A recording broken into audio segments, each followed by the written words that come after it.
The other thing that's causing us to be busier than I guess I would say normal is just a credit crunch, right? The stresses out there in the banking community. I wouldn't say that all of the stresses in the banking community and everything we're reading about has definitely trickled through to every product offering out there.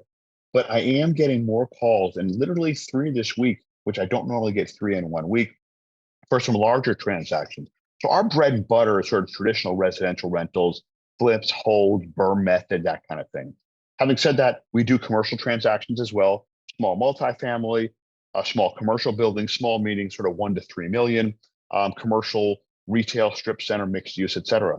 I've gotten 3 calls this week from people who were working with banks. 2 are working with banks, and the bank is getting tougher and tougher as the loan process goes on, which I think is indicative of whether it's officially handed down from that bank or not, as far as a loan term change. They're passing along. I need to see this. I need to double see this. They're drilling down further and deeper, even towards the end, or what the client thought was the end of the loan process. And then another one is having their loan called for sort of not meeting the loan covenants on a larger commercial deal, Yep. which isn't Technical default. affecting technical default. And so this guy's 2 years ago, or maybe a year and a half ago, I think the bank would have been like, look, you're in a technical default. Let's work this out. I've got some great products. I've got access to cheap money. The world is great. Let's work through it. Now it's like technical default. You're out of there. We're calling it. You have X amount of weeks to get it done. So he's coming to us being like, what can you do? I'm like, that's what we're here for. I've heard right? mixed on that. I mean that happens, and absolutely contractually it can and Right. it maybe should happen.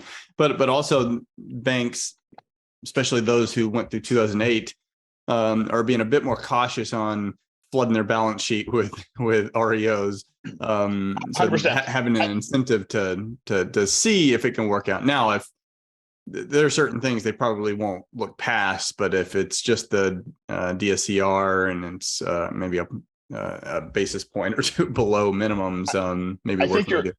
I think you're completely correct. I'm curious how it's going to play out. I think it might result in the bank, shareholders, leadership, et cetera, saying, hey, let's unload anything that's not clean, perfect. And if we market to market isn't performing incredibly well, let's make an attempt to try to maybe unload that, get them paid off, et cetera.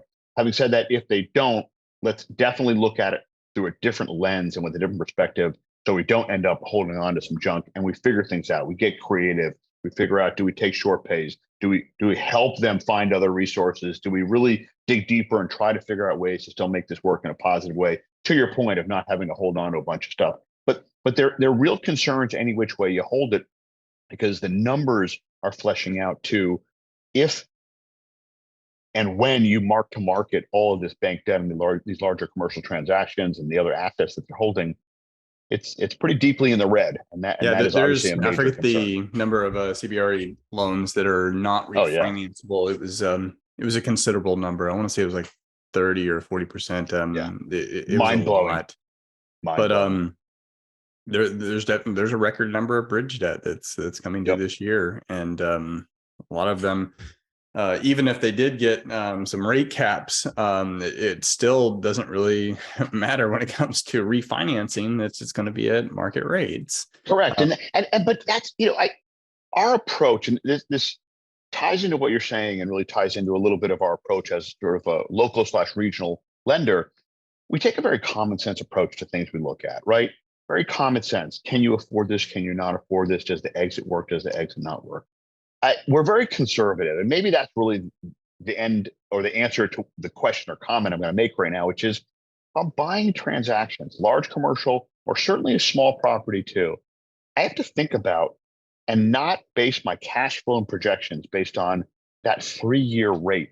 I guess I've just been around the mortgage industry long enough to see the fluctuations and the ups and downs to say, just because the 3-year arm or the 5-year arm is giving me this tremendous rate, I still got to do my math, and I've got to sort of stress or shock test this property I'm buying to see what's going to happen if things do go south, when they do go south, because they always do inevitably. Now, this was a heck of a run up for all these years since the And '08 double, meltdown, triple rates right? in Oh, 12 months. exactly. And that would never happen. Well, it did just happen. '08 would never happen. It did just happen, right? all the things that everyone says will never happen and all the smart, brilliant Wall Street people say will never happen, they do happen. And so it is somewhat mind blowing where you think about people who are buying large properties being like, well, I'm at a 2.8 rate for 36 months. Yeah, but then what? It doesn't work if that goes up even a little bit, let alone double triples. And so it's just shocking to me. And so when we're looking at, and right now, this ties to what we're doing right now, obviously we look at everything through an adjusted lens in light of the interest rate environment, in light of the potential exit opportunities. Can this client get out of this deal or not? More of our clients now are doing holds than we're doing flips. Those flips have gotten harder to make the kind of profit margins they were making 3 years ago. The supply chain is slowing things down. For us, the permit process is very long and daunting. And overall, when you're buying at such a high price and the costs are up that high, it's just obviously eating into the margins. So flips have become a good bit less common in our region, and the holds are much more common. I can take a long-term perspective and look at this.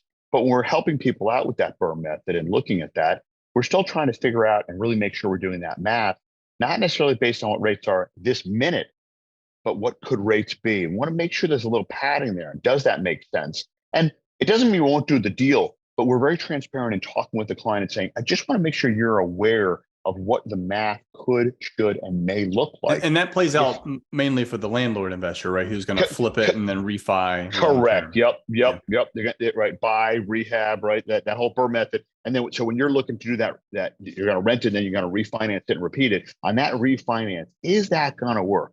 Yeah. Is the LTV going to work? And is the rate going to work? And having been in the mortgage industry long enough, I say to myself, right now you can refi at a 75 LTV, maybe 80s, but 80s are tougher to find. And you're currently right now in, I'm going to say 7 and change. There's a few opportunities to maybe get below 7 because rates got a little bit better over the last 10 days with the 10-year and 5-year yield being down. But maybe we should assume it's in the sort of the low 7s.